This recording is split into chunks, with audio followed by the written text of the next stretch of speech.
Hello, আমি রাজেশ্বরী দে। আশা করি প্রত্যেকে ভালো আছেন, সুস্থ আছেন। আজকে একটা অন্যরকম ভিডিও নিয়ে আপনাদের কাছে উপস্থিত হয়েছি। আপনারা নিশ্চয়ই থাম্বনেইলটা দেখে বুঝতেই পেরেছেন আজকে কোন বিষয়ে আমি আলোচনা করব। সমস্ত বিভ্রান্তি পিছনে ফেলে তাহলে চলুন শুরু করা যাক আমাদের প্রিপারেশন।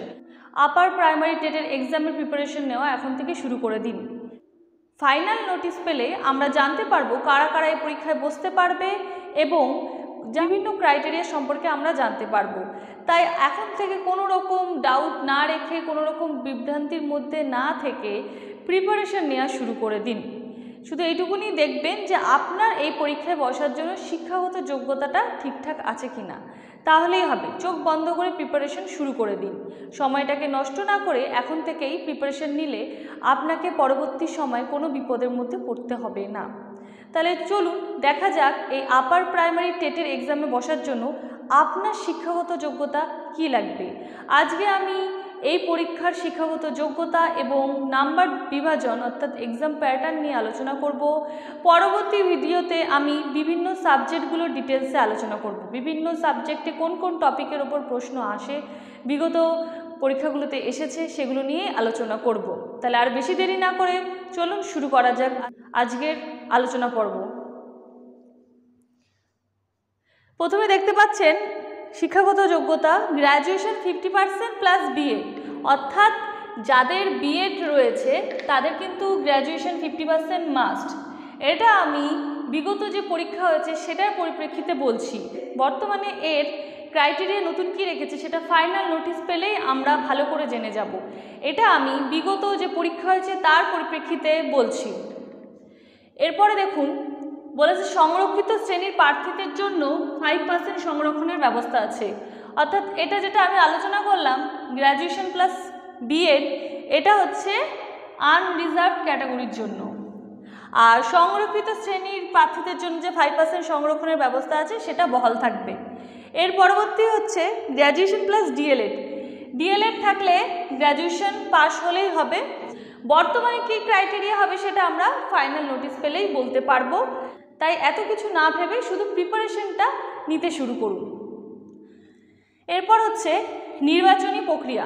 এখানে দেখুন প্রথমে হবে লিখিত পরীক্ষা। লিখিত পরীক্ষায় পাশ করলে তারপর আমাদেরকে ইন্টারভিউতে ডাকা হবে, অর্থাৎ আপনাদেরকে ইন্টারভিউতে ডাকা হবে। এবং এই লিখিত পরীক্ষায় দেখুন যে নাম্বার বিভাজনটা আমি দিয়েছি, সেখানে মোট 150 নাম্বারের পরীক্ষার প্রশ্নপত্র হবে, যার পূর্ণমান 150 এবং 150টি প্রশ্ন, অর্থাৎ প্রত্যেকটা প্রশ্নের মান 1 নাম্বার করে। এবং আরেকটা কথা বলে রাখি, এখানে কোনো নেগেটিভ মার্ক নেই। তাই নিশ্চিন্তে প্রিপারেশান নেওয়া শুরু করে দিন এখন থেকেই। এর পরবর্তী যেটা আলোচনা করব সেটা হচ্ছে সময় কতক্ষণ থাকবে। 150 মিনিট অর্থাৎ 2.5 ঘন্টা সময় থাকবে। কি কি বিষয় থাকবে দেখুন, শিশু বিকাশ ও শিক্ষা বিজ্ঞান, যেখানে 30টা প্রশ্ন থাকবে, তার নাম্বার 30, অর্থাৎ এইটা ভাগটা 30-এর ভাগটা 20 প্লাস 10ও থাকতে পারে, অথবা 15 যোগ 5 যোগ 10ও থাকতে পারে।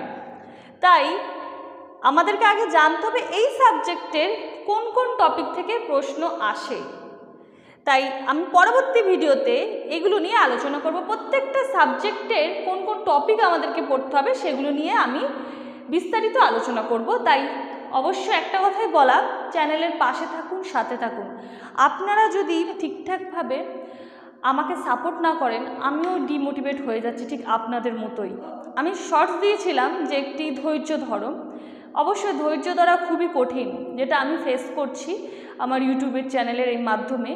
চেষ্টা করব আমার বেস্টটা দেওয়ার, এবং অবশ্যই আমি আশা রাখছি আপনারাও আমার সাথে থাকবেন, পাশে থাকবেন। বেশ, এরপর যেটা বলার সেটা হচ্ছে প্রথম ভাষা বাংলা। বাংলাতেও 30 নাম্বার থাকবে এবং দ্বিতীয় ভাষা ইংরেজি, এখানেও 30 নাম্বার থাকবে। 30টি প্রশ্ন 30 নাম্বার, অর্থাৎ প্রত্যেকটা প্রশ্নের মান হচ্ছে 1 করে। এরপর দেখুন অনেকের এটা নিয়ে ডাউট থাকে, গণিত ও বিজ্ঞান অথবা সমাজবিদ্যা। তাহলে কি আমাদের গণিত, বিজ্ঞান আবার সমাজবিদ্যা সবই কি পড়তে হবে? বলে রাখি, যাদের সায়েন্স স্ট্রিম রয়েছে তারা গণিত ও বিজ্ঞান পড়বে, এবং যাদের আর্টস যারা আর্টস ব্যাকগ্রাউন্ড যাদের, তারা সমাজবিদ্যা পড়বে। এই সমাজবিদ্যার মধ্যে কি কি ইনক্লুড আছে? হিস্ট্রি, জিওগ্রাফি, পলিটিক্যাল সায়েন্স, এগুলো ইনক্লুড রয়েছে, ইকোনমি, ঠিক আছে? তাই ভালো করে এখন থেকে প্রিপারেশন নেওয়া শুরু করুন। আমি আপাতত আজকে আপনাদের কাছে তুলে ধরলাম এই পরীক্ষার জন্য শিক্ষাগত যোগ্যতা কি লাগবে, নির্বাচনী প্রক্রিয়া অর্থাৎ এই যে পরীক্ষা আপনি যে পাশ করবেন সেটার প্রক্রিয়াগুলো কি কি রয়েছে। প্রথমে আপনাকে লিখিত পরীক্ষা দিতে হবে, সেটা পাশ করলে তবেই আপনাকে ইন্টারভিউতে ডাকা হবে। আচ্ছা, তো লিখিত পরীক্ষা পাস তো আমাদের করতে হবে, তার জন্য আমাদেরকে আগে ভালো করে সিলেবাসটা জেনে যেতে হবে, কেননা সিলেবাসটা হচ্ছে মেন। সিলেবাসটাকে ভালো করে স্টাডি করতে হবে। প্রথমে শিশু বিকাশ ও শিক্ষাবিজ্ঞান এই সাবজেক্টটি রয়েছে।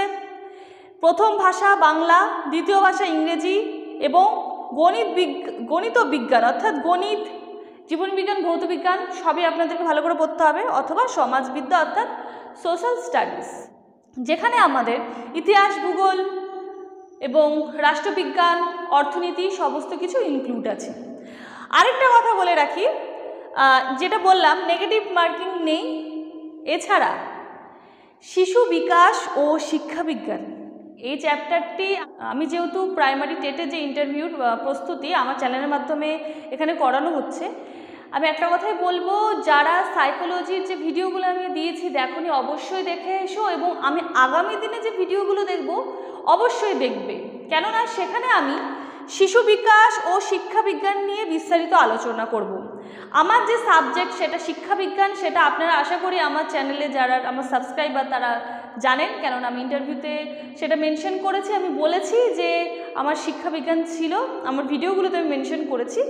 তাহলে এই শিক্ষাবিজ্ঞান সম্পর্কে আমি বিস্তারিত অবশ্যই আলোচনা করব, এবং বাকি যে সমস্তগুলো টপিক অর্থাৎ বাংলা, ইংরেজি, গণিত বিজ্ঞান, সমাজবিদ্যা, সেগুলো নিয়েও বিস্তারিত আলোচনা করব।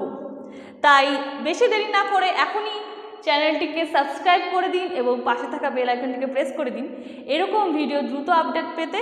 এবং একটাই রিকোয়েস্ট আপনাদের কাছে, কোনো রকম ডাউট রাখবেন না, সেগুলো নিয়ে মাথা ঘামানোর এখন দরকারই নেই, শুধু প্রিপারেশন নিতে থাকুন। কোনো রকম বিভ্রান্তি নয়, এখন শুধু একটু প্রিপারেশন নিতে থাকুন, একটু নিজেকে সময় দিন, কেননা পরে কিন্তু এই সময়টা আপনি আর ফিরে পাবেন না। আমরা অপেক্ষা করব ফাইনাল নোটিশের, এবং অবশ্যই আমি আমার চ্যানেলের মাধ্যমে আপনাদেরকে সমস্ত তথ্য তুলে ধরব যে কারা কারা বসতে পারবে পরীক্ষায়।